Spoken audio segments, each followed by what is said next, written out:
ایک شکاری جنگل میں دن بھر شکار کی تلاش میں مارے مارے پھرتا رہا، مگر اسے کوئی شکار نہیں ملا۔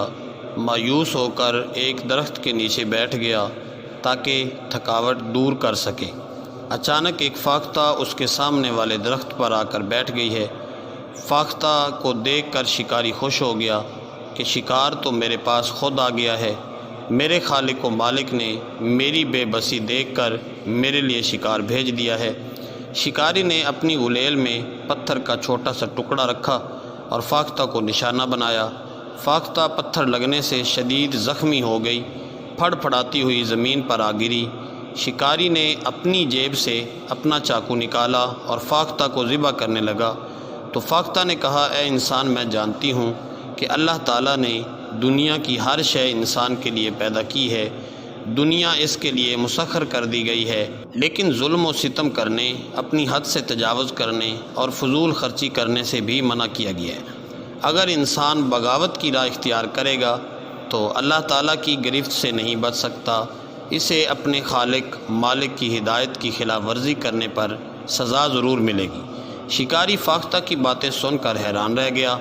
فاختہ نے پھر کہا، میرے 4 بچے ہیں جو چند دنوں کے ہیں۔ ابھی کل ہی کی بات ہے کہ میری پڑوسن فاختہ کو ایک شکاری نے شکار کر لیا اور میں اکیلی رہ گئی ہوں۔ اب ان بچوں کو خوراک اور پانی دینا میرا فرض ہے۔ اگر تم نے مجھے ذبح کر لیا تو میرے یہ بچے بھوک اور پیاس سے مر جائیں گے، انہیں کون کھلائے پلائے گا؟ اس طرح آپ کے ذمے 4 بچوں کا قتل آ جائے گا۔ کیا یہ ظلم نہیں؟ اے شکاری، یہ دن پرندوں کے انڈے بچے دینے کے ہیں، ان دنوں آپ کو شکار نہیں کرنا چاہیے۔ شکاری فاختہ کی باتیں سن کر حیرانی میں ڈوب گیا اور بولا، بی فاختہ نے بہت اچھی باتیں کی ہیں، ٹھہرو میں تمہیں مرہم لگاتا ہوں اور دانہ پانی دیتا ہوں، اس طرح تم میں قوت آئے گی اور درد بھی کم ہوگا۔ شکاری نے فاختہ کو مرہم لگایا اور اسے دانہ پانی دیا۔ تھوڑی دیر بعد فاختہ نے اپنے پر پھیلائے۔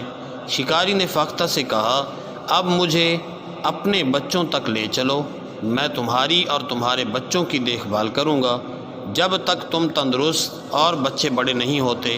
چونکہ میں نے تمہیں زخمی کیا ہے، اس لیے اب میرا فرض ہے کہ تمہاری دیکھ بھال کروں۔ فاختہ کے زخم پر مرہم لگنے سے درد کم ہو گیا اور غذا کھانے سے قوت بھی آ گئی۔ فاختہ اپنے پر پھڑ پھڑانے لگی، تھوڑا سا اڑتی اور پھر بیٹھ جاتی۔ شکاری اس کے ساتھ ساتھ چلتا رہا۔ آخر فاختہ اپنے گھونسلے کے مقام تک پہنچ گئی۔ اس درخت کے نیچے بیٹھ کر اوپر دیکھنے لگی۔ شکاری سمجھ گیا کہ اس درخت پر فاختہ کا گھونسلہ ہے۔ وہ درخت پر چڑھ گیا۔ واقعی گھونسلے میں 4 چھوٹے چھوٹے بچے موجود تھے۔ اس نے گھونسلے سمیت فاختہ کے بچوں کو اٹھایا اور نیچے اتر آیا۔ اس نے فاختہ کے سامنے دانہ دن کا رکھا۔ فاختہ اپنے بچوں کو کھلانے لگی۔ جب ان کے پیٹ بھر گئے تو خوشی سے بولنے لگی۔ شکاری ان ماں بچوں کو اپنے گھر لے گیا، ان کی دیکھ بھال کرتا رہا، حتیٰ کہ فاختہ مکمل صحت مند اور بچے بڑے ہو گئے اور اڑنے لگے۔ شکاری نے یہ دیکھ کر فاختہ سے کہا، تم نے مجھے ظلم کرنے سے بچایا ہے، تمہارا شکریہ۔ اب تم اور تمہارے بچے جہاں چاہیں جا سکتے ہیں۔ اے فاختہ، میں تیرا پیغام دور دور تک پھیلاؤں گا تاکہ لوگوں کو یہ بات معلوم رہے کہ جب پرندوں چرندوں کے انڈے بچے دینے کا وقت ہو تو انہیں مت ہلاک کرو، ورنہ ان کی نسل آہستہ آہستہ ختم ہو جائے گی۔